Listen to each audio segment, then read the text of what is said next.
박순자 할머니는 올해 72로 평생을 자식 하나 잘 키우겠다고 바친 평범한 어머니였습니다.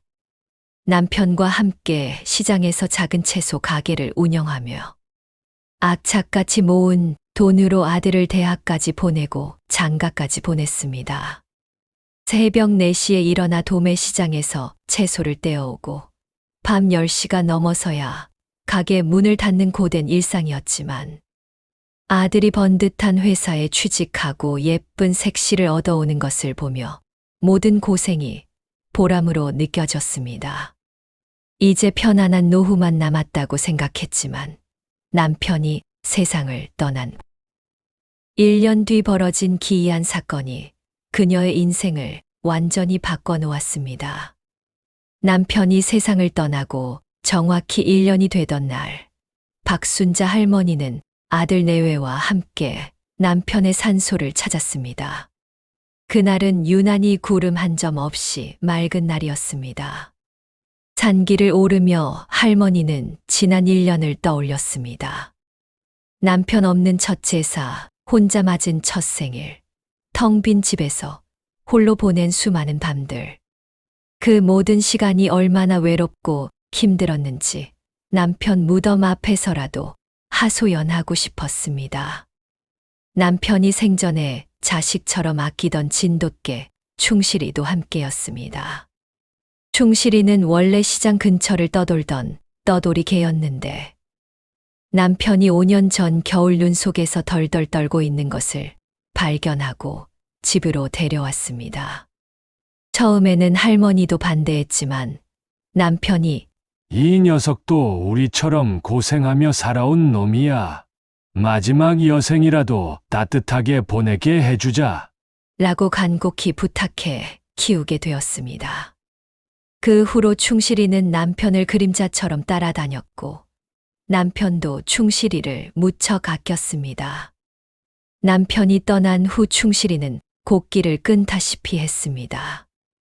윤기가 좌르르 흐르던 황금빛 털은 푸석푸석해졌고 늘 총명하게 빛나던 눈은 생기를 잃었습니다. 밥그릇 앞에 앉아서도 몇 입 먹지 않고 돌아서기 일쑤였고 남편이 늘 앉던 마루 끝에 하루 종일 엎드려 있었습니다. 수의사는 개도 우울증에 걸릴 수 있다며 주인을 잃은 충격이 크다고 했습니다. 그런 충실이가 안쓰러워 남편을 만나게 해주면 좀 나아질까 싶어 데려간 것이었습니다. 산소에 도착하자마자 충실이가 이상한 행동을 보이기 시작했습니다. 평소처럼 무기력하게 엎드려 있을 줄 알았는데 갑자기 코를 킁킁거리며 무덤 주위를 빙빙 돌기 시작했습니다. 마치 무언가를 찾는 듯한 모습이었습니다. 그러더니 봉분의 한 지점에서 멈춰 서서는 낑낑거리며 앞발로 흙을 긁기 시작했습니다. 처음에는 그저 주인을 그리워하는 행동이려니 했습니다. 하지만 충실이의 행동은 점점 격렬해졌습니다. 앞발로 미친 듯이 봉분을 파헤치기 시작한 것입니다. 흙이 사방으로 튀고 잔디가 뜯겨 나갔습니다. 발톱이 돌에 긁혀 피가 나는데도 멈추지 않았습니다. 그 모습은 마치 무언가에 홀린 듯 아니면 반드시 찾아내야 할 무언가가 있다는 듯 필사적이었습니다. 충실아. 안 돼. 그만해. 박순자 할머니가 목줄을 잡아당기며 말렸지만 소용없었습니다. 평소에는 순한 양처럼 말을 잘 듣던 충실이가 이날만큼은 완전히 다른 개가 된 것 같았습니다. 아들과 며느리는 기겁하며 소리쳤습니다. 어머니, 저 미친 개 안 치우고 뭐 하세요? 아버지 무덤을 다 망쳐놓잖아요. 아들은 충실이를 발로 차려고까지 했습니다. 이놈의 개가 정말 당장 끌어내요, 어머니. 며느리도 질색이라는 표정으로 한 걸음 물러서며 거들었습니다. 어머님, 저 개가 미쳤나 봐요. 재수없게 왜 저런데요? 아니 무덤을 파헤치는 개는 처음 봐요. 저런 불길한 개는 당장 보건소에 맡기든지 하세요. 하지만 박순자 할머니는 이상하게도 충실이를 말리고 싶지 않았습니다. 충실이의 그 간절한 울음소리, 피가 나는데도 멈추지 않는 그 필사적인 몸짓에서 무언가 절박한 호소를 느꼈기 때문입니다. 마치 할머니, 여기에요. 여기 뭔가 있어요. 제발 확인해 보세요. 라고 말하는 것 같았습니다. 그때였습니다. 투 하는 둔탁한 소리와 함께 충실이의 발톱에 무언가 단단한 것이 걸렸습니다. 나무 같은 것이 부딪히는 소리였습니다. 충실이는 파는 것을 멈추고는 그 구멍을 향해 더욱 애처롭게 울부짖기 시작했습니다. 컹컹, 컹컹. 그 울음소리는 지난 1년간 녀석이 흘렸던 슬픔과는 다른 무언가 다급하고 절박한 외침이었습니다. 충실이는 할머니를 보고 다시 구멍을 보고 또다시 할머니를 보며 계속 짖었습니다. 그 눈빛이 너무나 간절해서 할머니는 가슴이 철렁 내려앉았습니다. 그 순간 머릿속에 섬광처럼 하나의 생각이 스쳐 지나갔습니다. 남편이 무언가를 남겼구나. 사실 이 모든 일의 시작은 1년 전 남편의 장례식장으로 거슬러 올라갑니다. 남편은 3년 전부터 폐암 투병을 시작했습니다. 처음 진단받았을 때는 2기였는데 수술과 항암 치료를 받으며 호전되는 듯 했습니다. 하지만 작년 봄 갑자기 상태가 악화되어 4기 판정을 받았습니다. 의사는 길어야 6개월이라고 했습니다. 남편은 담담하게 죽음을 받아들였습니다. 순자야, 70 넘게 살았으면 됐지. 욕심 부리지 말자. 하지만 할머니는 받아들일 수 없었습니다. 50년을 함께한 동반자를 어떻게 그렇게 쉽게 보낼 수 있겠습니까? 온갖 좋다는 약은 다 구해다가 남편에게 먹였고 절에도 다니며 불공을 들였습니다. 남편이 세상을 떠나기 한 달 전 이상한 일이 있었습니다. 남편이 충실이를 데리고 어디론가 나갔다가 늦게 들어온 것입니다.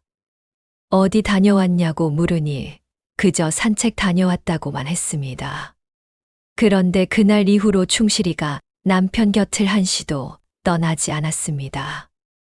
화장실 갈 때도 따라가고 잠잘 때도 남편 발치에 엎드려 있었습니다. 마치 무언가 중요한 임무를 부여받은 것처럼 남편을 지켰습니다. 남편이 세상을 떠나던 날 병원에서 임종을 지켰습니다. 남편은 마지막 순간까지 정신이 또렷했습니다. 아들 내외의 손을 잡고 엄마 잘 모시고 살아라고 당부했고 할머니에게는 여보 미안하오. 먼저 가서 충실히 잘 부탁하오라고 말했습니다. 그때는 그저 평범한 유언이라고 생각했습니다.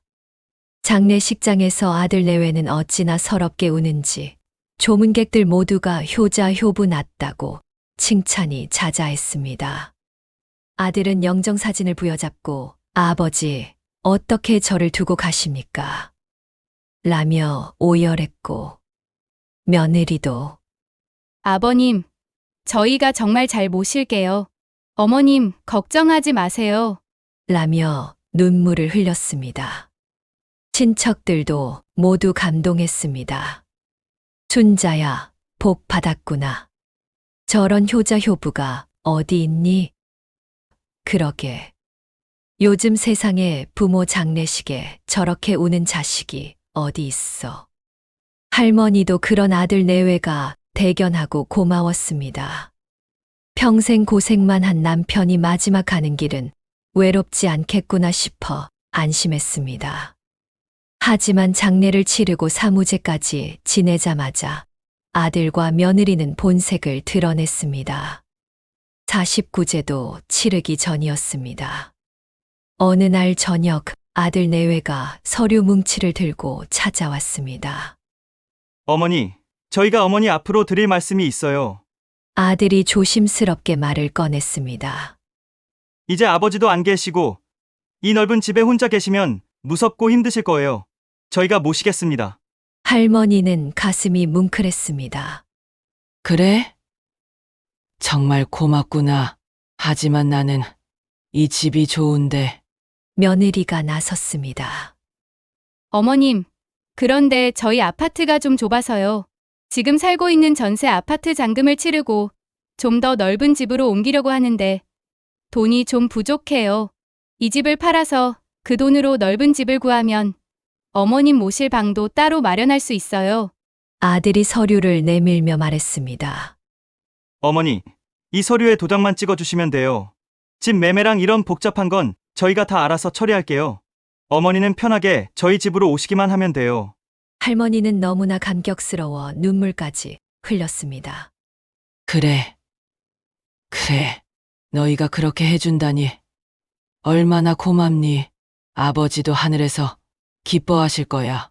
돋보기도 없이 제대로 읽어보지도 못한 채 아들이 내미는 서류에 도장을 찍었습니다. 고맙다, 정말 고맙다는 말만 연발하면서 말입니다. 나중에 알게 된 사실이지만 그 서류는 단순한 집 매매 계약서가 아니라 할머니의 전 재산을 아들에게 넘기는 증여, 계약서와 함께 할머니가 앞으로 어떤 재산권도 주장하지 않겠다는 포기각서였습니다. 도장을 찍자마자 아들 내외의 태도는 180도 돌변했습니다. 다음 날부터 부동산 중개인들이 집을 보러 왔습니다. 어머니, 집 보러 오는 사람들한테 잘 보여주세요. 빨리 팔아야 저희도 이사 갈 수 있으니까요. 할머니는 뭔가 이상했지만 자식을 믿기로 했습니다. 50년을 살아온 집을 정리하며 남편과의 추억을 하나하나 상자에 담았습니다. 남편이 쓰던 낡은 지팡이, 함께 찍은 사진들, 남편이 즐겨 입던 낡은 잠바. 며느리는 그런 할머니를 보며 짜증 섞인 목소리로 말했습니다. 어머님, 그런 쓸데없는 것들은 다 버리세요. 집만 늘어나잖아요. 2주 만에 집이 팔렸습니다. 시세보다 훨씬 싸게 팔렸다는 것을 할머니는 나중에야 알게 되었습니다. 이삿날이 되었습니다. 할머니는 새 삶에 대한 기대로 가슴이 설렜습니다. 아들 내외와 함께 살면서 손주도 봐주고 저녁에는 도란도란 이야기도 나누고 그런 소박한 꿈을 꾸었습니다. 하지만 이삿날 아침 집 앞에 나타난 것은 아들의 제네시스가 아닌 낡은 용달차 한 대였습니다. 용달차 기사가 물었습니다. 할머니 집만 실으면 되나요? 네. 무슨 소리예요? 우리 아들은요?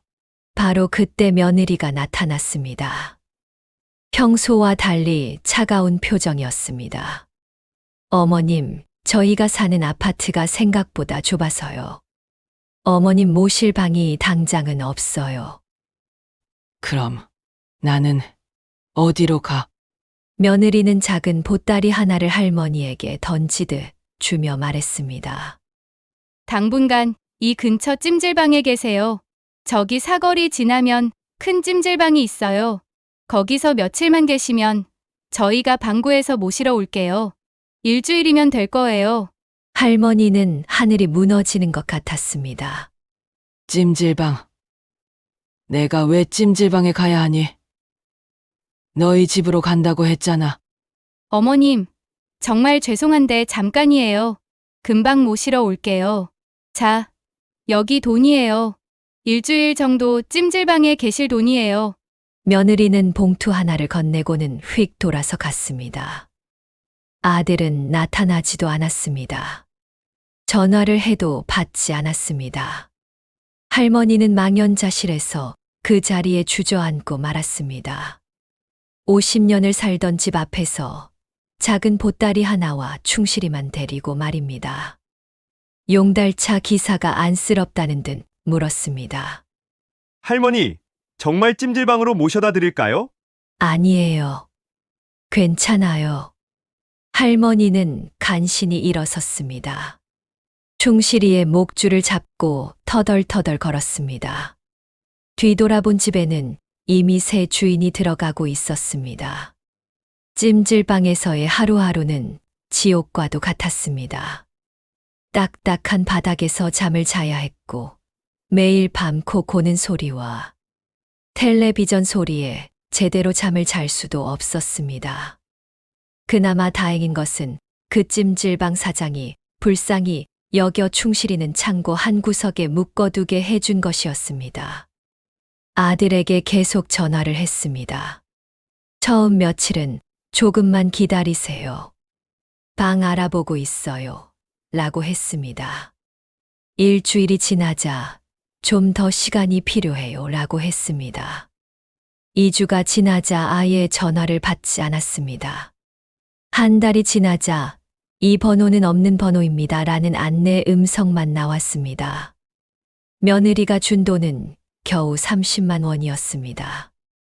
찜질방비와 밥값으로 2주 만에 동이 났습니다. 주머니에 있던 비상금 50만 원도 한 달 만에 바닥났습니다. 더 이상 찜질방비를 낼 수 없게 되자 찜질방 사장이 미안하다며 할머니를 내보냈습니다. 할머니, 정말 죄송한데 저도 장사를 해야 해서 복지관이나 구청에 가서 도움을 요청해 보세요. 할머니는 충실이를 데리고 거리로 나왔습니다. 6월의 뜨거운 햇빛이 내리쬐는 한낮이었습니다. 갈 곳이 없었습니다. 친척들에게 연락해 봤지만 모두 사정이 어렵다며 거절했습니다. 아니, 사실은 이미 아들 내외가 어머니가 치매에 걸려서 난동을 부린다고 소문을 내고 다닌 것을 나중에 알게 되었습니다. 처음에는 공원 벤치에서 잠을 잤습니다. 하지만 새벽이면 공원 관리인이 와서 쫓아냈습니다. 할머니, 여기서 주무시면 안 돼요. 다른 데로 가세요. 그 다음은 지하도였습니다. 다른 노숙자들 사이에 조그맣게 자리를 잡고 앉았습니다. 충실이는 할머니 품에 바짝 붙어 있었습니다. 지나가는 사람들의 차가운 시선이 가슴을 찔렀습니다. 누군가는 동전 몇 개를 던져주기도 했습니다. 내가 이렇게 살려고 70년을 살았나. 매일 밤 남편 생각이 났습니다. 영감, 나 좀 데려가 줘. 이렇게 사느니 차라리 당신 곁으로 가고 싶어. 배고픔은 견딜만 했습니다. 하지만 충실이가 굶는 것은 견딜 수 없었습니다. 편의점 쓰레기통을 뒤져 버려진 김밥이나 빵을 찾았습니다. 자신은 한 입만 먹고 나머지는 모두 충실이에게 주었습니다. 충실이는 그런 할머니를 올려다보며 낑낑거렸습니다. 마치 할머니도 드세요 라고 말하는 것 같았습니다. 어느 날은 비가 억수같이 쏟아졌습니다. 지하도에도 비가 들이쳐 온몸이 젖었습니다. 충실이와 할머니는 서로를 끌어안고 추위에 떨었습니다. 그날 밤 할머니는 심하게 앓았습니다. 열이 펄펄 끓었지만 병원에 갈 돈이 없었습니다. 충실이가 밤새 할머니 얼굴을 핥으며 지켰습니다. 3개월째 되던 날 할머니는 결심했습니다. 이렇게는 못 살겠다. 아들 집이라도 찾아가자. 하지만 아들의 새 주소를 몰랐습니다. 동사무소에 가서 물어봤지만 개인정보라며 알려주지 않았습니다. 경찰서에도 가봤지만 가족 간 문제는 개입할 수 없다는 답변만 돌아왔습니다. 그러던 중 우연히 시장에서 옛 이웃을 만났습니다. 그 이웃은 할머니의 행색을 보고 깜짝 놀랐습니다. 순자 씨 어떻게 된 거예요? 왜 이런 꼴이?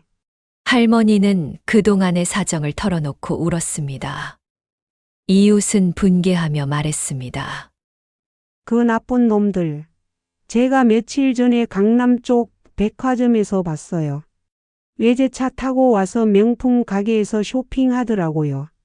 알고 보니 아들은 할머니 집을 판 돈으로 벤츠를 사고 며느리는 명품 가방과 옷을 사며 호화롭게 살고 있었던 것입니다. 그들은 할머니가 거리에서 죽어가고 있을 때 할머니의 피 같은 돈으로 호의호식하고 있었습니다.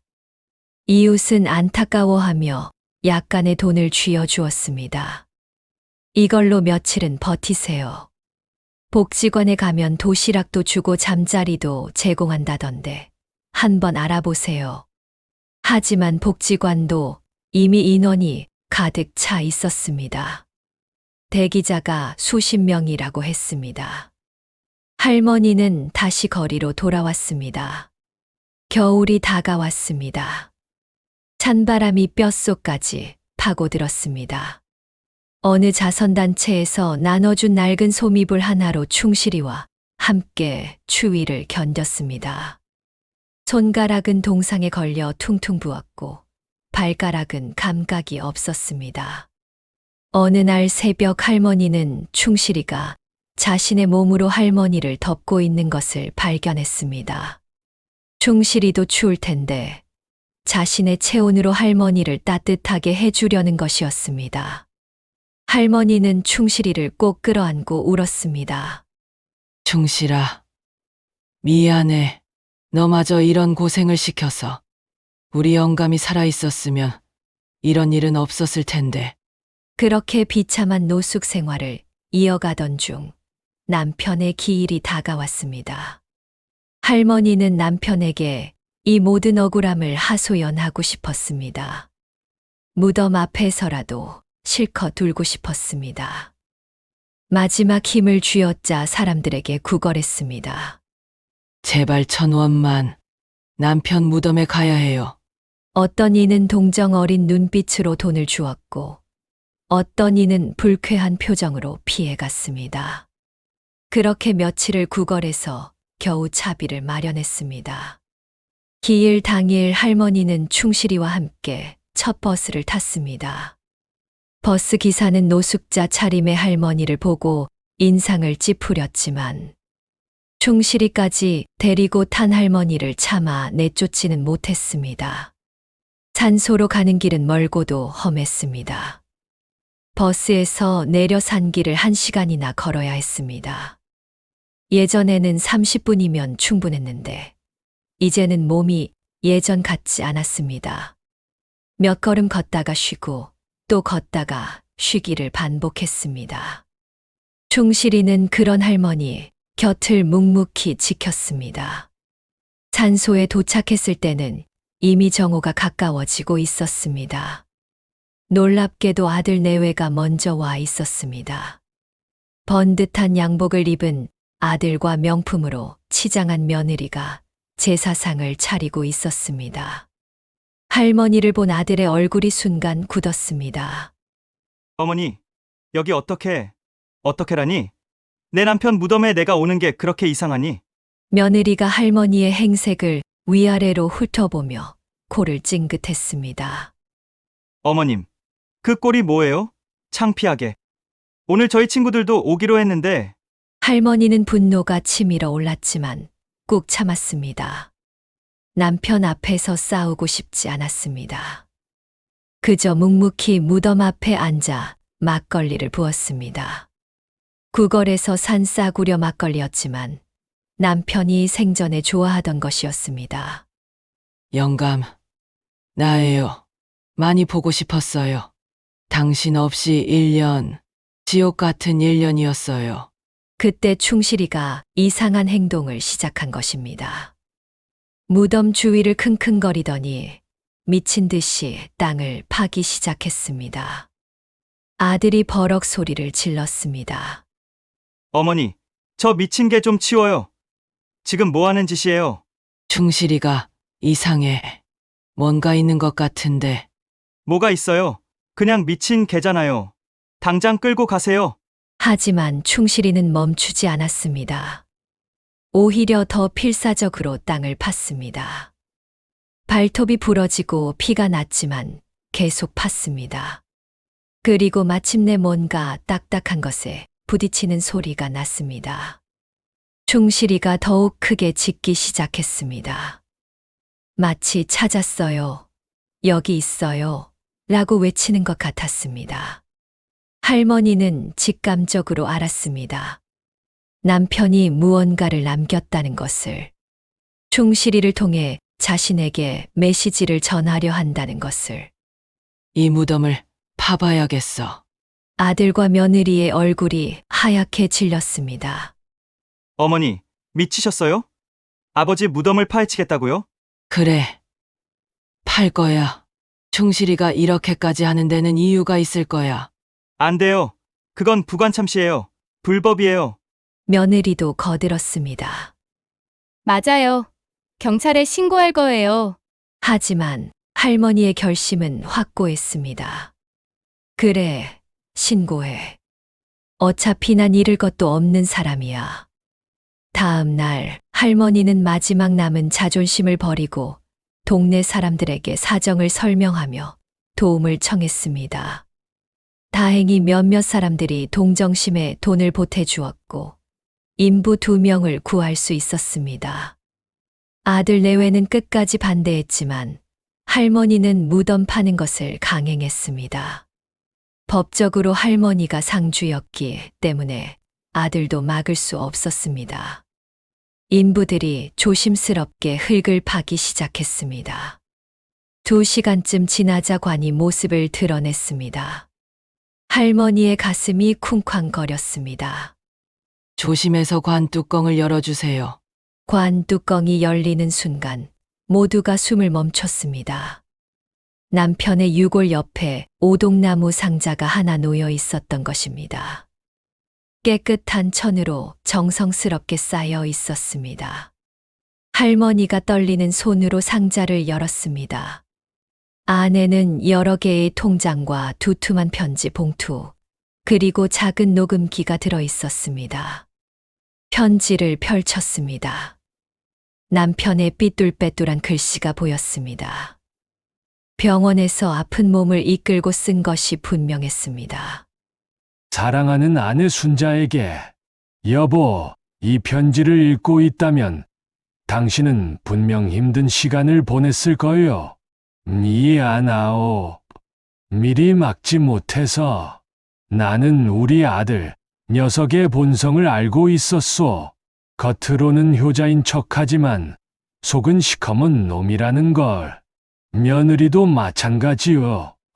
돈만 밝히는 여자라는 걸 진작 알았어야 했는데, 작년에 내가 한 달 입원했을 때 기억나오? 그때 아들 녀석이 병원비 아깝다고 중환자실에서 일반 병실로 옮기자고 했었지. 그것도 모자라 연명치료, 보기 동의서까지 미리 써두려고 했어. 내가 아직 멀쩡한데 말이오. 그래서 결심했소. 내 재산을 그놈들에게 넘길 수 없다고. 당신을 위해 따로 준비해야겠다고. 지난 6개월 동안 나는 조금씩 돈을 빼돌렸소. 아들 녀석 모르게 여러 은행에 차명 계좌를 만들었지. 총 3억이 넘는 돈이요. 우리가 평생 모은 돈이지. 통장 비밀번호는 당신 생일이요. 1953년 3월 15일. 잊지 말아요. 그리고 이 녹음기를 꼭 들어보시오. 아들 녀석의 진짜 모습이 담겨 있소. 충실이에게는 특별한 훈련을 시켰소. 내 무덤에서 나는 특정한 냄새를 맡으면 땅을 파도록 약국에서 산 특수한 약품을 상자에 발라뒀거든. 충실이가 당신을 이 상자로 인도할 거요. 여보, 그놈들을 용서하지 마시오. 법적으로 할 수 있는 모든 조치를 취하시오. 증거는 충분하니 변호사를 찾아가면 될 거요. 마지막으로 사랑하오. 50년 동안 고생만 시켜서 미안하고 또 미안하오. 남은 인생은 부디 행복하게 사시오. 충실이가 당신 곁을 지킬 거요. 당신의 영원한 남편 김수철 올림. 할머니는 편지를 읽으며 오열했습니다. 눈물이 글씨를 번지게 했지만 멈출 수 없었습니다. 죽어서까지 자신을 지켜준 남편의 사랑이 가슴을 미어지게 했습니다. 녹음기를 재생했습니다.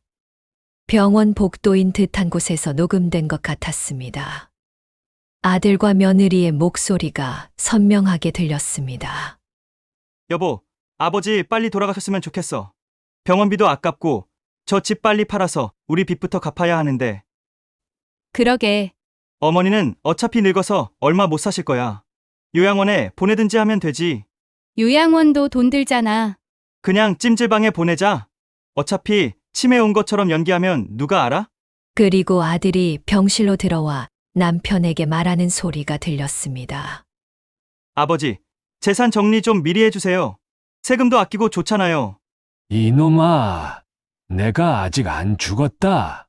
아니, 그냥 미리 준비하자는 거죠.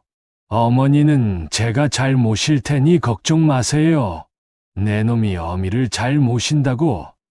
내가 모르는 줄 아냐? 며느리랑 짜고 요양원 알아보고 다니는 거. 아버지, 그게 아니라 닥쳐. 내 재산은 내가 알아서 한다. 너한테는 한 푼도 안 줄 거야. 녹음이 끝났습니다. 충분한 증거였습니다. 아들과 며느리의 얼굴은 사색이 되어 있었습니다. 그건 아버지가 오해하신 거예요. 오해. 여의가 나를 찜질방에 버린 게 오해니? 내 집을 속여 빼앗은 게 오해니? 할머니는 더 이상 예전의 나약한 어머니가 아니었습니다. 남편이 남긴 무기를 들고 싸울 준비가 되어 있었습니다. 그 자리에서 할머니는 핸드폰을 꺼내 녹음을 시작했습니다. 너희 둘, 지금 여기서 자백해. 날 속이고 재산을 빼앗은 것, 나를 버린 것, 모두 인정해. 어머니, 무슨 인정 안 하면 당장 경찰에 신고한다. 사기죄, 존속 유기죄, 문서 위조죄 다 걸 거야. 며느리가 무릎을 꿇었습니다. 어머님, 잘못했어요. 한 번만 용서해 주세요. 아들도 머리를 조아렸습니다. 어머니, 제가 미쳤었어요. 다시는 안 그럴게요. 그래. 그럼 여기서 다 자백해. 어떻게 나를 속였는지, 어떻게 재산을 빼앗았는지. 결국 아들 내외는 모든 것을 자백했습니다. 할머니는 그것을 녹음했고 또 인부들이 증인이 되었습니다. 다음 날 할머니는 변호사를 찾아갔습니다. 남편이 남긴 돈으로 가장 유능한 변호사를 선임했습니다. 변호사는 증거를 검토하고는 말했습니다. 할머니, 이 정도 증거면 충분합니다. 아드님은 사기죄와 존속 유기죄로 실형을 받을 가능성이 높고 며느님도 공범으로 처벌받을 겁니다. 그리고 재산은 모두 되찾을 수 있습니다. 재판이 시작되었습니다. 아들 내외는 변호사를 선임했지만 명백한 증거 앞에서는 어떤 변명도 통하지 않았습니다. 검사는 강하게 처벌을 요구했습니다. 피고인들은 연로한 어머니를 속여 전 재산을 갈취하고 그것도 모자라 노숙자로 만들어 버렸습니다. 이는 인륜을 저버린 극악무도한 범죄입니다. 판사도 분노를 감추지 못했습니다. 평생 자식을 위해 헌신한 어머니를 이렇게 대했다는 것이 믿기지 않습니다. 엄벌에 처해야 마땅합니다. 결국 아들은 사기죄와 존속 유기죄로 징역 3년을 선고받았습니다. 며느리는 공범으로 징역 1년 6개월을 선고받았습니다. 그리고 그들이 빼앗은 모든 재산은 할머니에게 돌아왔습니다. 아들이 수감되기 전 할머니를 찾아와 울며 빌었습니다. 어머니, 제가 죽을 죄를 졌습니다. 한 번만 용서해 주세요. 제발. 할머니는 차갑게 말했습니다. 너는 내 아들이 아니야. 내 아들은 내 아버지가 돌아가신 날 같이 죽었어. 어머니, 충실이가 너보다 훨씬 더 자식 노릇을 잘해. 걔만도 못한 놈. 며느리도 찾아왔습니다. 예전의 화려한 모습은 온데간데 없고 초췌한 얼굴이었습니다. 어머님, 저희가 정말 잘못했어요. 다시는 안 그럴게요. 한 번만. 내가 나에게 했던 말 기억나니? 찜질방에서 며칠만 있으라고 했지. 그럼 너도 감옥에서 며칠만 있어. 1년 6개월이면 금방이야. 재판이 끝난 후 할머니는 남편이 남긴 돈과 되찾은 재산으로 새 출발을 했습니다. 작지만 아늑한 집을 샀고 충실이와 함께 평화로운 나날을 보냈습니다. 하지만 할머니는 거기서 멈추지 않았습니다.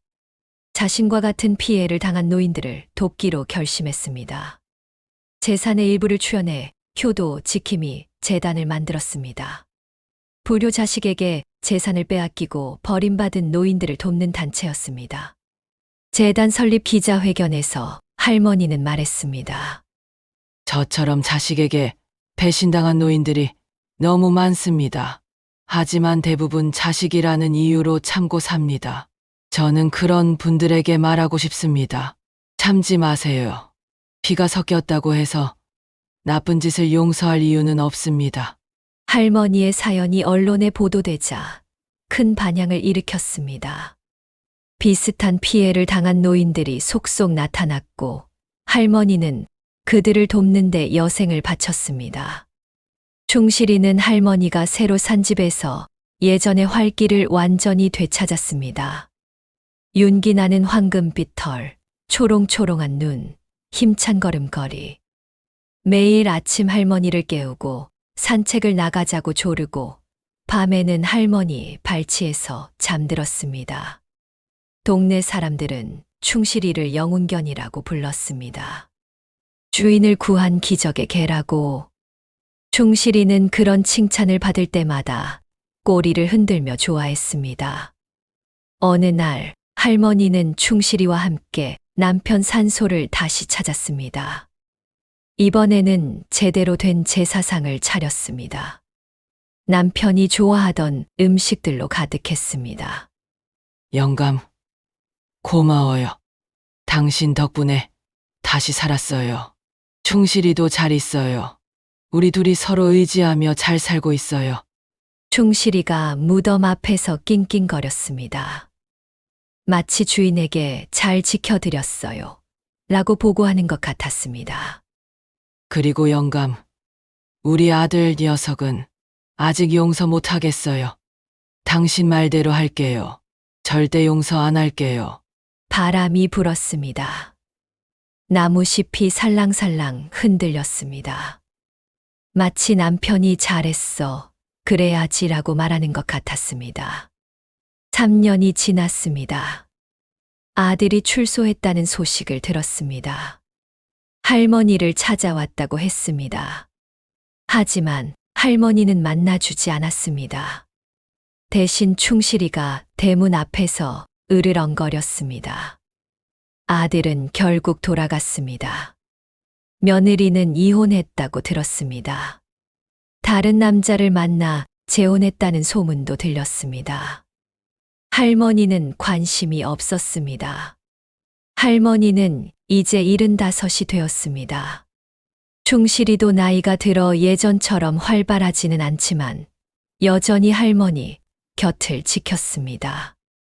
매일 아침 할머니와 충실이는 함께 산책을 나갔습니다. 동네 사람들은 그들을 보며 미소를 지었습니다. 저 할머니가 그 유명한 분이야. 걔가 구해준 할머니. 정말 대단해. 그 나이에 그런 용기를 내다니. 충실이도 정말 영특해. 주인을 그렇게 구하다니. 할머니는 그런 말들을 들으며 씁쓸하게 웃었습니다. 영광스러운 일이 아니었습니다. 자식에게 배신당한 아픈 상처였습니다. 하지만 이제는 괜찮았습니다. 충실이가 있었고 남편의 사랑이 가슴 속에 있었으니까요. 어느 봄날 할머니는 충실이와 함께 벚꽃 구경을 갔습니다. 흩날리는 꽃잎 속에서 충실이가 뛰어놀았습니다.